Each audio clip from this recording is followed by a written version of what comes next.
Hello tout le monde, alors aujourd'hui pour cette première chronique vidéo, nous allons parler de comment garder la foi quand tout va mal. On passe tous des moments difficiles où rien ne marche, que ce soit dans le domaine du travail, la famille, son foyer, bref, ça ne va pas.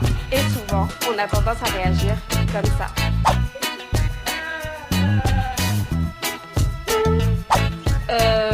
Ouais. Pour éviter ce genre de situation, je vais vous donner 3 points essentiels qui pourraient vous aider à surmonter ces épreuves.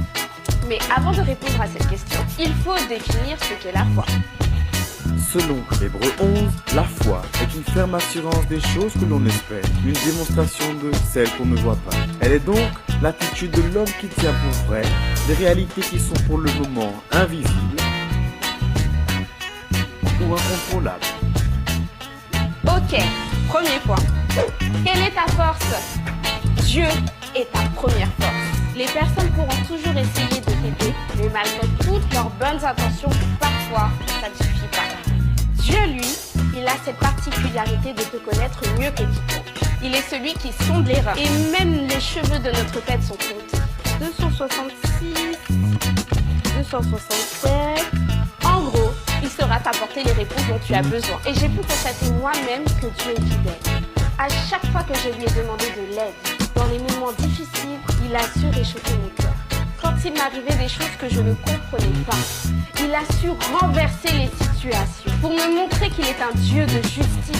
Parfois, il peut arriver que vous ressentiez une baisse de forme. Pour continuer à assurer, vous avez besoin de vous recharger en énergie. La Bible est une formule complète, efficace, à utiliser sans modération. Deuxièmement, savoir s'entourer des bonnes personnes. Ouais, bon, ça je pense que tout le monde le sait, c'est important. Et justement, cette période de turbulence dans ta vie te permettra de faire un premier tri. Mais attention, tout ce qui reste ne sont pas forcément fiables. Bien sûr, il ne s'agit pas de se séparer de tout le monde, mais plutôt de savoir se fixer des limites. Donc, il faudra éviter de se confier à n'importe qui et savoir déterminer ceux qui sauront te faire avancer. Ça peut être un ami, un collègue, un camarade de classe ou une simple connaissance qui a déjà vécu ce que tu vis actuellement. Troisièmement, arrête de te lamenter et poursuis tes rêves. Ok, maintenant c'est à toi de jouer. Avant cette période, tu avais sûrement des objectifs, des projets ou des rêves. Et laisse-moi te dire que ce n'est pas le moment de les abandonner. Si tu es tombé, ça peut te faire mal, mais ce n'est pas une raison pour rester par terre. C'est comme quand tu apprends à faire du vélo.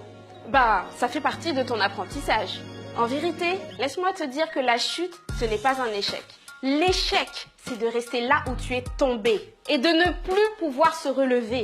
C'est pourquoi la Bible dit dans le livre des Proverbes que le juste tombera 7 fois, mais à chaque fois, il se relèvera. Car le malheur atteint souvent le juste, mais l'Éternel l'en délivre toujours.